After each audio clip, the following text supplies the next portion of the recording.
What's good, Commanders family? Brian Cooper Jr. here, and this is Free Agency Friday. And our next free agent up is our newest guard, Nick Allegretti. Nick, how you doing today, sir? I'm good. How you doing? Doing good, man. You've been able to get in here, get in the building, get comfortable. You know, you got your toes out, man. You're feeling good. How has it been adjusting to being out here in the DMV?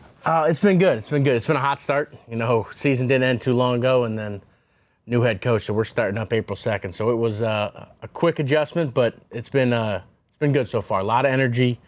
Fast-paced, love the strength coach so far, and it's been good to get.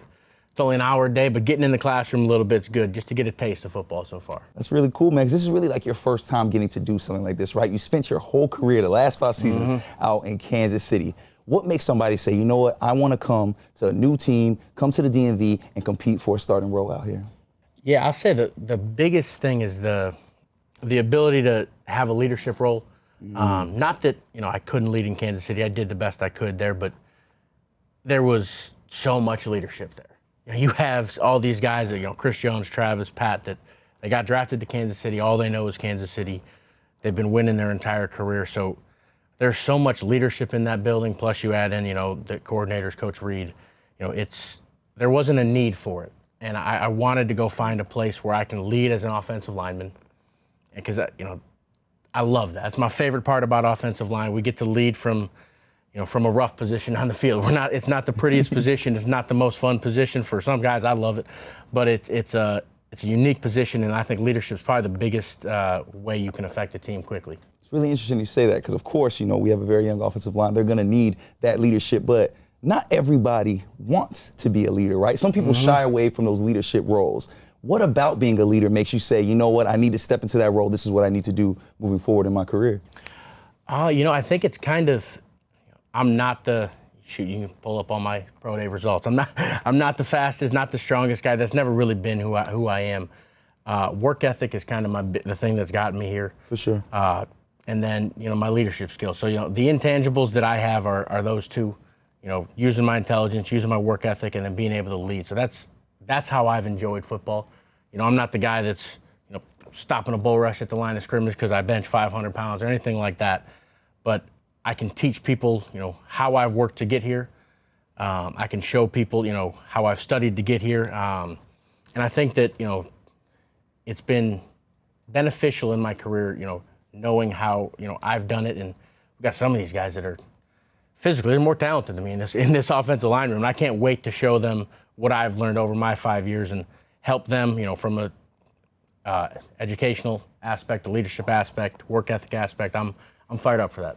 So you say you want to be a leader. You say you want a chance to show your leadership qualities. What conversations did you have with Adam Peters and Dan Quinn that made you say, you know what, they're going to allow me to be the leader that I want to be?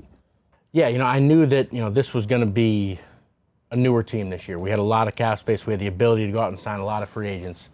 So the locker room was gonna have a lot of turnover. I knew there was going to be a lot of new faces for everybody, and then coaching and scout-wise, a ton of new faces. So it's a very new building. I knew that there's going to be a need for leadership early. We're going to have a lot of young guys, a lot of new guys in the building. So I was really excited about that. And then in terms of, Adam Peters has won a ton in his career.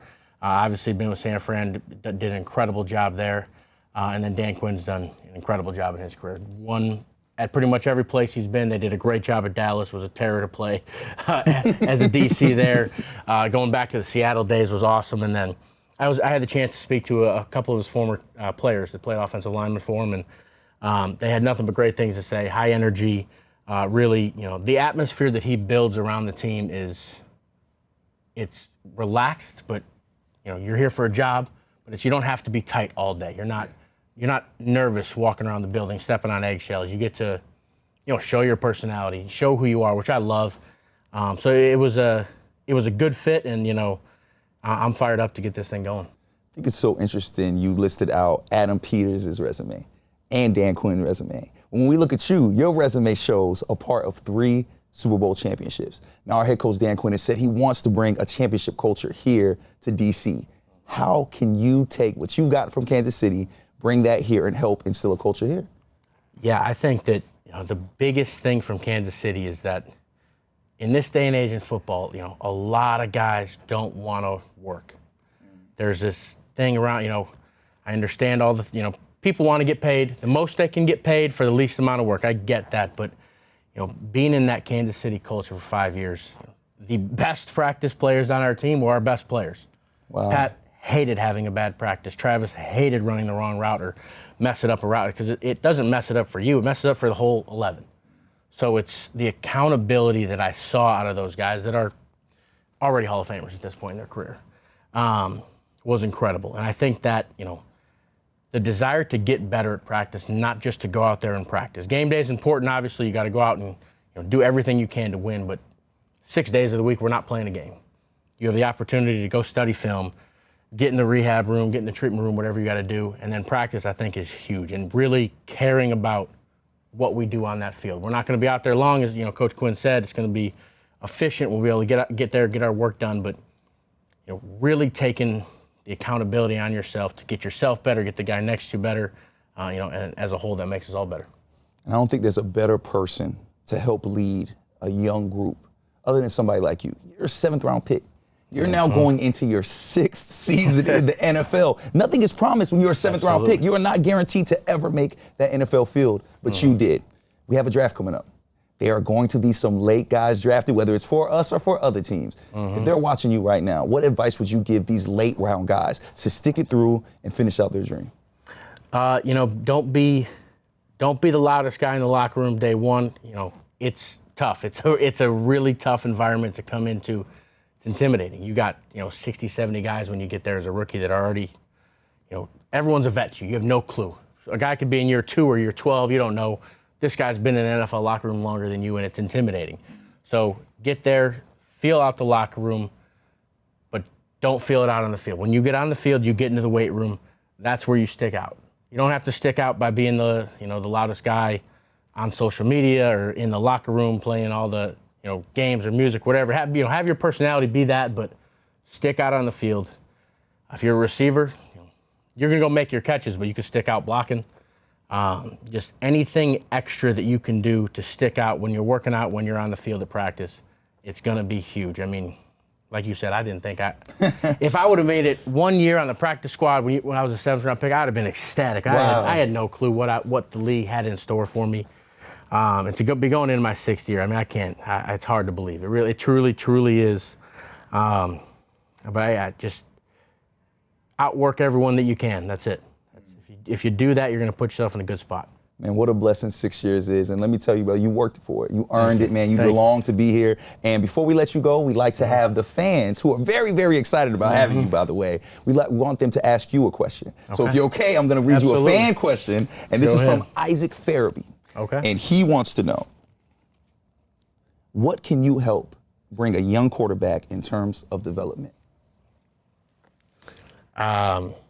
Yeah, obviously, I've been around a pretty talented quarterback for a while up at this point in my career, and it's a great question. I think the approach that you have to have young is learn as much as you can about the scheme and about competing in this league. It's a balance that's not going to say you're not going 100% all the time, but as a quarterback, you have to manage this game. It is a challenge. You have to understand the situation that you're in at all times.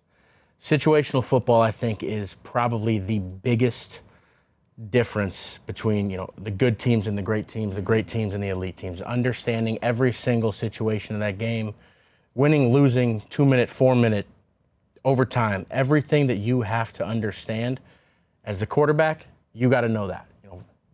As offensive line, we'll help you with the blitzes. We'll help you with the IDs, especially if it's a young quarterback. But you can't be in a situation and not understand what we need as an offense, as a defense.